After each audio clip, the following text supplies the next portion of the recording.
तो इस खासकर शादी ब्याह के मौके पर होता यह है कि कभी कभी रिश्तेदार को खुश करने के चक्कर में महबूब परवरदिगार को नाराज कर देते हैं। बात समझ आ रही? अब बताइए ना, जब रात के 11 बजे बेटे की बारात निकालते हैं डीजे बजाते हुए, तो आप किसे खुश कर रहे होते हैं? अल्लाह को खुश कर रहे होते हैं, माज़अल्लाह रसूलुल्लाह को खुश कर रहे होते हैं। आप उस वक्त नबियों के सुल्तान को नहीं बल्कि शैतान को खुश कर रहे होते हैं। तीखी ना नजर कोई डाले, तीखी ना नजर कोई डाले, हम लोग हैं रज़ा वाले। गुले गुलशने ज़हरा बतूल, आले रसूल औलादे रसूल, हुजूर महताब मिल्लत, ज़वील एहतराम उलमाए किराम, मुअज़्ज़ज़ सामीन, अस्सलामु अलैकुम व रहमतुल्लाहि व बरकातुहू। नहमदुहु नुसल्ली व नुसल्लिमु अला रसूलिहिल करीम, अम्मा बअद, फ़अऊज़ु बिल्लाहि मिनश शैतानिर रजीम, बिस्मिल्लाहिर रहमानिर रहीम। वलसौफ़ युअतीका रब्बुका फ़तरदा। सदक़ल्लाहुल मौलानाल अज़ीम व सदक़ रसूलुहुन नबियुल करीम व नहनु अला ज़ालिका लमिनश शाहिदीन व शाकिरीन वल्हम्दुलिल्लाहि रब्बिल आलमीन। बलगल उला बि कमालिही कशफत दुजा बि जमालिही, हसनत जमीउ खिसालिही, सल्लू अलैहि व आलिही। काबे के बदरुद्दुजा तुम पे करोड़ों दुरूद, तैबा के शमशुद्दुहा तुम पे करोड़ों दुरूद, शाफ़ए रोज़े जज़ा तुम पे करोड़ों दुरूद, दाफ़ए जुमला बला तुम पे करोड़ों दुरूद। क्यों कहूँ बेकसूं मैं, क्यों कहूँ बेबसूं मैं, तुम हो तो फिर खौफ क्या तुम पे करोड़ों दुरूद। काम वो ले लीजिए तुमको जो राजी करे, ठीक हो नामे रजा तुम पे करोड़ों दुरूद। फिर के गली गली तबाह ठोकरें सब की खाए क्यों, दिल को जो अक्ल दे खुदा तेरी गली से जाए क्यों।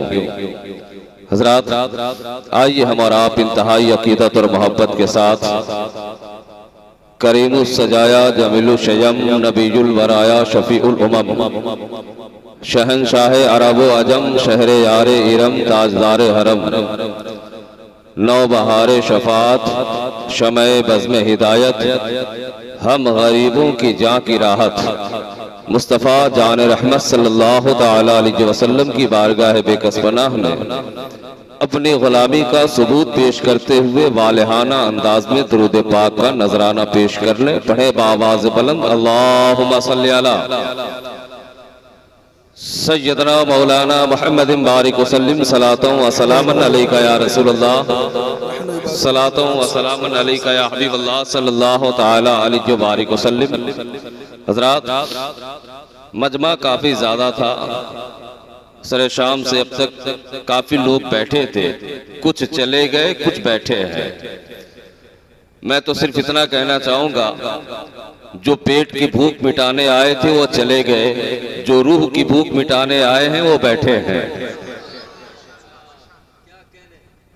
तो मुझे इससे कोई गरज नहीं कि कितने लोग बैठे हैं, इस बात पर खुशी है कि कैसे लोग बैठे हैं। और हमारी तारीख रही है, मदनी भाई, हमारी तारीख रही है कि हमने ये कभी नहीं देखा है कि कितने लोग हैं, जमाने ने देखा है कैसे लोग हैं। चाहे वो मैदान बद्र हो या करबला, कितने हैं ये नहीं देखा गया, कैसे है ये देखा गया। और हमारी तारीख का एक अनोखा बाब ये है कि इब्तदाए सुबह अमन से, इब्तदाए सुबह अमन का तर्जमा हमारे पास है। हमने हक पे सर कटाए हैं, करबला हमारे पास है। हम दुआ को हाथ उठाए तो वक्त पीछे लौट आएगा, सारी कायनात का रहनुमा हमारे पास है। तो मुझे इस बात से कोई गिला नहीं है कि कौन चला गया कौन नहीं गया। बस इतना है कि मैं आप तमामी हजरात को मुबारकबाद पेश करता हूँ जो हजरात अब तक बैठे हैं। यकीनन इस महफिल पाक में बैठने वालों की रूह को तस्कीन मिला करती है, आपके रूह की भूख दूर हुआ करती है, आपके रूह की प्यास मिटा करती है। और अल्हम्दुलिल्लाह सुम्मा अल्हम्दुलिल्लाह आज की रात तो आपके लिए और भी ज्यादा हसीन है कि महफिल जिक्र रसूल में आले रसूल मौजूद है। जरा मोहब्बत से कह दीजिए सुभान अल्लाह। कसम खुदा की जब नबी का जिक्र नबी के बेटों का चेहरा देख के सुना जाए ना तो सुनने का मजा ही कुछ और होता है। और आप उन खुश नसीबों में हैं जो एक आले रसूल की मौजूदगी में अपने वजूद को जिक्र रसूल की महफिल में नस्ब किए बैठे हैं। कसम खुदा की कल हश्र के मैदान में जहां हर कोई अपने आमाल को पेश करेगा, हमारी निगाहें इनके तरफ होगी। अगर एक बार इशारा हो गया, ए मेरे नाना जान, ये वो लोग हैं जो तेरे जिक्र की महफिल में बैठे थे, मैं गवाही देता हूँ कसम खुदा की इनकी गवाही पे हमारा बेड़ा पार हो जाए। इसलिए थोड़ी देर बैठे, हजरत का खिताब नायाब होगा। मैं तकरीर करने के लिए नहीं आया, सिर्फ हजरत के हुक्म की तामील के लिए हाजिर हुआ हूं। और जब हाजिर हुआ तो चाहता हूं कि एक पैगाम आप तक पहुंचा दूं। सिर्फ एक पैगाम के साथ मैं आपसे मुलाकात करूं और हजरत की कदमबोसी की सआदत हासिल करूं। याद रखिए कि इस दुनिया में जितने भी इंसान हैं, जितने भी लोग हैं, हर आदमी कोई ना कोई अमल करता है। उसकी वलादत से लेके वफात तक, अपनी पैदाइश से लेके मौत तक उससे कोई ना कोई काम सरजद हुआ करता है, कोई ना कोई फेल वो अंजाम दिया करता है। और हर काम के पीछे किसी न किसी की खुशी और रजा मकसूद होती है। याद रखिएगा कि हमारा कोई काम ऐसा नहीं है जिसमें किसी की खुशी या रजा मकसूद न हो। हम कोई भी काम करें, चाहे वो काम छोटा हो या बड़ा, हर काम के पीछे किसी न किसी को खुश करना मकसूद होता है।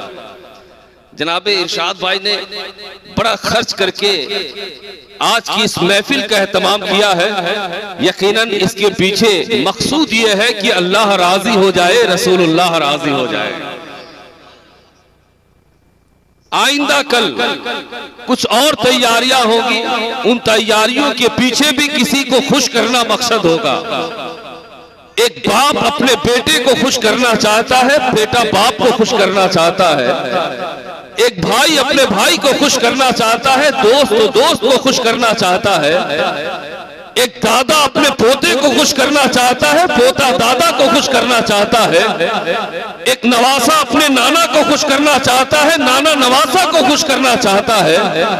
माँ अपनी औलादों को खुश करना चाहती है, औलादे माँ को खुश करना चाहती है। ये दुनिया का दस्तूर है कि इंसान का हर अमल किसी न किसी को खुश करना चाहता है। हद तो ये है कि एक जालिम जुल्म भी करता है तो उसके जुल्म के पीछे भी किसी की खुशी मकसूद। आप कहेंगे मौलाना वो जुल्म करके किसको खुश करना चाहता है? यकीनन वो अपने नफ्स को खुश करना चाहता है, अपने नफ्स को राजी करना चाहता है, अपने नफ्स को खुश करना चाहता है। एक चोर चोरी करके अपने नफ्स को खुश करना चाहता है, एक डाकू डाका डाल के अपने नफ्स को खुश करना चाहता है, एक गासिब किसी का माल गसब करके अपने नफ्स को खुश करना चाहता है, कोई किसी का हक तल्फ करके अपने नफ्स को खुश करना चाहता है। वही इस दुनिया में हम देखते हैं, एक साजिद है सजदा करके रब को खुश करना चाहता है, एक नमाजी नमाज के जरिए रब को खुश करना चाहता है, एक हाजी हज के जरिए रब को खुश करना चाहता है, ज़कात देने वाला ज़कात देकर रब को खुश करना चाहता है। गोया दुनिया में इंसान अच्छा हो या बुरा, उसका अमल किसी न किसी की खुशी के लिए हुआ करता है। उसका हर काम किसी न किसी को खुश करने के लिए हुआ करता है। लेकिन बहैसियत मुसलमान हमारी और आपकी एक जिम्मेदारी बनती है। बहैसियत मुसलमान हमारे और आपकी एक जिम्मेदारी होती है, और वो ये कि हम अपना काम दुनियादार को खुश करने के लिए नहीं, महबूबे परवरदिगार को खुश करने के लिए अंजाम दें। हम कोई भी काम किसी दुनियादार की खुशी के लिए नहीं, रिश्तेदार की खुशी के लिए नहीं, बल्कि महबूबे परवरदिगार की खुशी के लिए क्या करें। अब यहां एक बात सिर्फ अपने जहन में आप रखते चले ताकि जो पैगाम मैं देना चाहता हूं वो आसानी से पहुंचा सकूं। इजाजत है हुजूर? कि जब आप रिश्तेदार को खुश करना चाहेंगे तो हो सकता है कि सिर्फ रिश्तेदार खुश हो। आप पड़ोसी को खुश करना चाहेंगे तो सिर्फ पड़ोसी खुश होगा। दोस्त को खुश करना चाहेंगे तो सिर्फ दोस्त खुश होगा। भाई को खुश करना चाहेंगे तो सिर्फ भाई खुश होगा। दादा को खुश करना चाहेंगे तो सिर्फ दादा खुश होंगे। नाना को खुश करना चाहेंगे सिर्फ नाना खुश होंगे। जमाना को खुश करना चाहेंगे सिर्फ जमाना खुश होगा। लेकिन याद रखिए, अगर आप महबूबे परवरदिगार को खुश करेंगे तो परवरदिगार खुश हो जाएगा, और जब परवरदिगार खुश होगा तो पूरी कायनात खुश हो जाएगी। इसलिए आप ऐसे को राजी कीजिए जिसके राजी करने से पूरी दुनिया राजी हो जाए, और दुनिया ही नहीं, दुनिया बनाने वाला खुदा राजी हो जाए। जरा मोहब्बत से कहिए ना सुभान अल्लाह, और मोहब्बत से कहिए ना। ये बात मैंने इसलिए अर्ज की, देखिए जब हम यहाँ खड़े होते हैं तो हमारे सामने एक जिम्मेदारी होती है, और उस जिम्मेदारी में दो बातें होती है। एक तो ये कि आप क्या चाहते हैं, और दूसरा ये कि आपको क्या चाहिए। कभी कभी हमारा अमल ये होता है कि आप क्या चाहते हैं, लेकिन अक्सर होना ये चाहिए कि आपको क्या चाहिए। आपको देखो, कोई आदमी बीमार हो जाता है, डॉक्टर के पास जाता है, तबीब के पास जाता है, हकीम के पास जाता है, और चाहता है कोई ऐसी दवा दे जो कड़वी ना हो। लेकिन डॉक्टर उसकी ख्वाहिश नहीं देखता, डॉक्टर उसकी चाहत नहीं देखता। डॉक्टर जो ये चाहता है कि मरीज ठीक हो जाए, तो ये नहीं देखता कि मरीज कैसी दवा चाहता है, वो ये देखता है कि मरीज को कैसी दवा चाहिए। वो ये देखता मरीज को इंजेक्शन चाहिए, कैसी दवा चाहिए। तो एक जिम्मेदार आदमी की जिम्मेदारी ये होती है कि आप क्या चाहते हैं, इससे कतई नजर आपको क्या चाहिए ये देखा जाए। और आज हमारे मुआशरे में,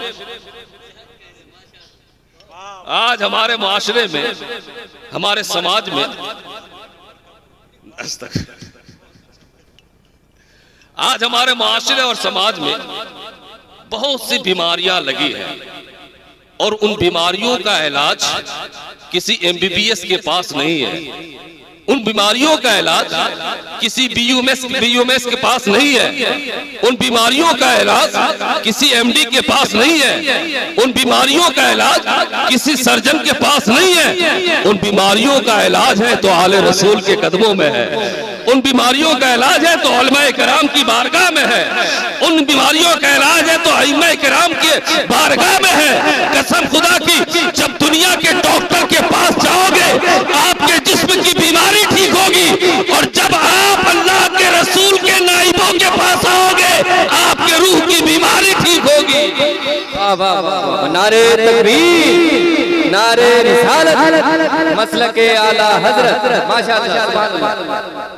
तो आज जो बहुत सी बीमारियां, देखिए मैं बहुत इख्तिसार में और इजमाली तौर पर सिर्फ एक पैगाम जो नश्र करना चाहता हूं, चूंकि आज की महफिल शादी की तकरीब के हवाले से है, और अल्हम्दुलिल्लाह हमारा यह अकीदा है कि हमें जो कुछ मयसर है नबी के सदक़े में, जरा मोहब्बत से बोलिए ना, और मोहब्बत से, खाना मिला तो नबी के सदके में, दाना मिला तो नबी के सदके में, पानी मिला तो नबी के सदके में, जमीन मिली नबी के सदके में, आसमान मिला नबी के सदके में, चांद और सूरज मिले नबी के सदके में, सितारों का अंजुमन सजा नबी के सदके में, गुल खिले नबी के सदके में, जन्नत मिलेगी नबी के सदके में। हमें जो कुछ मयसर है वो नबी के सदक़े में। इसलिए शादी जनाब इरशाद की बेटी की हो रही है। जनाब इरशाद भाई का खुश होना लाजमी था, मगर इस खुशी के मौका पर नबी के जिक्र की महफिल का इनेकाद करके ये बता दिया कि आज ये खुशी भी मिली है तो नबी के सदक़े में। जिनके सदक़े ये खुशी मिली है, क्यों ना पहले उनका जिक्र कर लिया जाए। और अल्हम्दुलिल्लाह उस नबी के जिक्र में उन्हीं के गुलिस्तान के एक महकते हुए गुलाब को लाके बिठा दिया है कि जिनकी जियारत से आंखें ठंडी होती है और जिनको समाअत करने के बाद जिगर ठंडा होता नजर आएगा। सुने, चूंकि आज की महफिल शादी की तकरीब के हवाले से है और इस मौके पर हमसे बहुत बड़ा मिस्टेक होता है, बहुत बड़ी गलती होती है। अभी अल्लाह इस हवाले से इशारतन कुछ कलाम फरमा रहे थे और कुछ खामियों की तरफ इशारा कर रहे थे। मैं अर्ज करना चाहता हूं कि एक मुसलमान होने की हैसियत से हमारा ये काम होना चाहिए कि महबूबे परवरदिगार राजी हो जाए, अहमद मुख्तार राजी हो जाए, मदीने के ताजदार राजी हो जाए। मदीने के ताजदार राजी तो सारी खुदाई हमसे राजी। मदीने के ताजदार राजी तो परवरदिगार राजी। जब हम प्यारे आका को खुश कर लेंगे तो अल्लाह हमसे राजी हो जाएगा। तो इस खासकर शादी ब्याह के मौके पर होता यह है कि कभी कभी रिश्तेदार को खुश करने के चक्कर में महबूबे परवरदिगार को नाराज कर देते हैं। बात समझ में आ रही? अब बताइए ना, जब रात के 11 बजे बेटे की बारात निकालते हैं डीजे बजाते हुए, तो आप किसे खुश कर रहे होते हैं? अल्लाह को खुश कर रहे होते हैं, माज़अल्लाह रसूलुल्लाह को खुश कर रहे होते हैं। आप उस वक्त नबियों के सुल्तान को नहीं बल्कि शैतान को खुश कर रहे होते हैं। और उस रात के 11 बजे जब डीजे बजता हुआ किसी गली से बारात गुजार, डीजे बजाते हुए किसी गली से बारात गुजार रहे होते हैं, तो उन गलियों में न जाने कितने मकानात होते हैं। किसी मकान में कोई बूढ़ा सो रहा होता है, किसी मकान में कोई मजदूर दिन भर के थकान के बाद आराम कर रहा होता है, किसी मकान में नौमौलूद बच्चा अभी माँ की थपकियों के बाद नींद की आगोश में जाता है, किसी मकान में कोई मरीज सो रहा होता है, किसी मकान में कोई हार्ट का पेशेंट हुआ करता है, किसी मकान में कोई थका हुआ आदमी हुआ करता है। जब आपके बेटे की बारात निकलती है, उस मकान के सामने से होते हुए, जिस मकान में एक माँ ने बड़ी लोरियां सुनाकर थपकियां देकर अपने बेटे को सुलाया था और डीजे की आवाज ने उस बच्चे को नींद से जगा दिया है और बच्चे ने जब रोना शुरू किया है, आप दिल पे हाथ रख के बताइए, अब वो माँ आपके बेटे को दुआ देगी या बददुआ देती हुई नजर आएगी? यकीनन उस माँ के दिल से कभी दुआ नहीं निकलेगी। एक मजदूर जिसकी नींद को उसके सारे दिन के थकान के बाद जो मुश्किलों से सोया था, जिसकी नींद को आपके बेटे के बारात के मौके पर बजने वाले डीजे की आवाज ने खराब कर दिया है, उस मजदूर के दिल से दुआ नहीं बददुआ निकलेगी।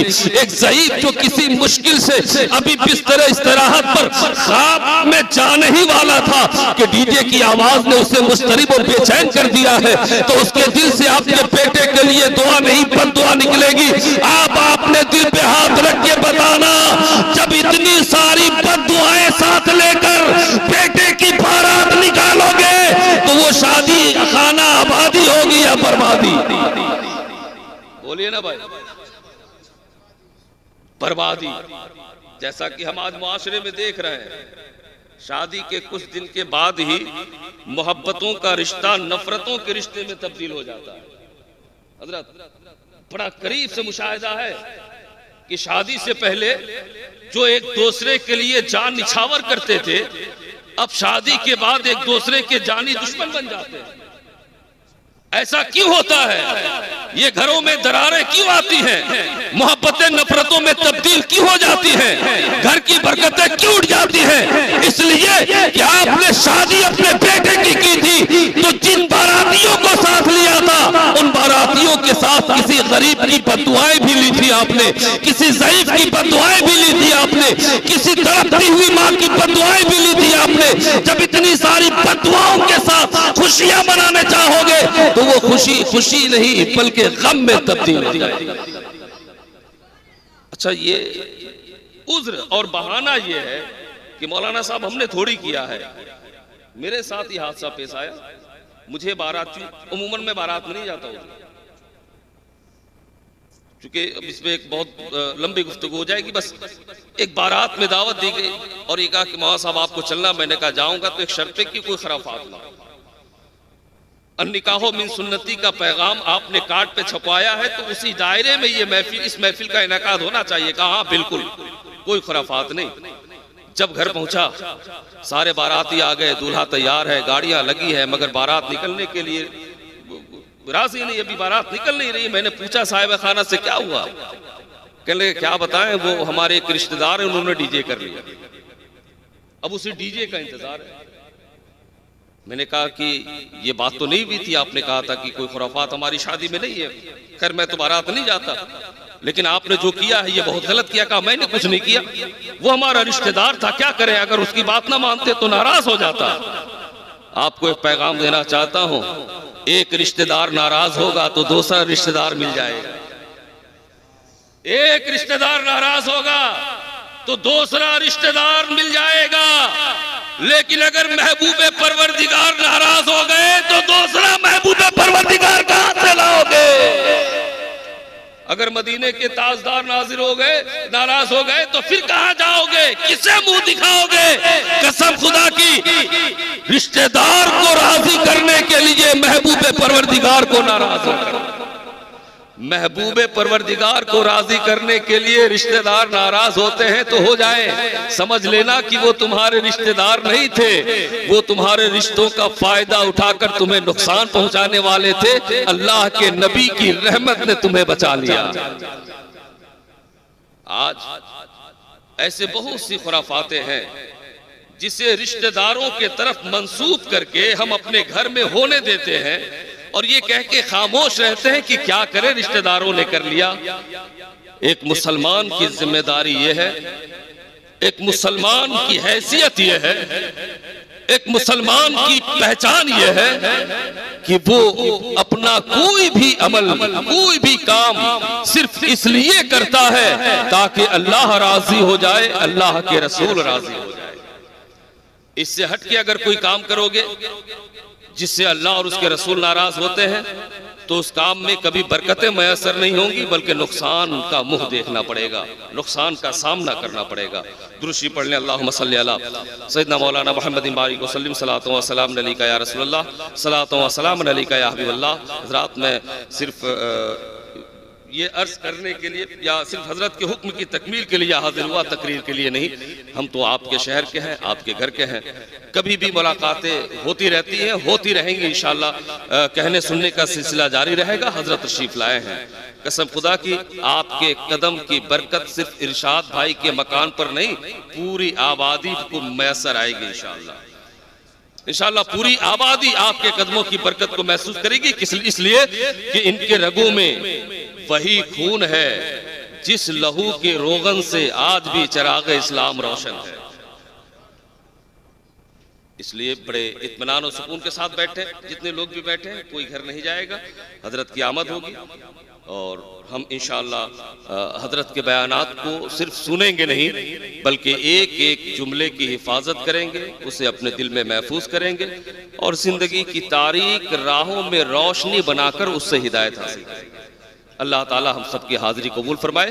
आमीन व आखिर दावाना अनिल हम्दुलिल्लाहि रब्बिल आलमीन। अस्सलामु अलैकुम।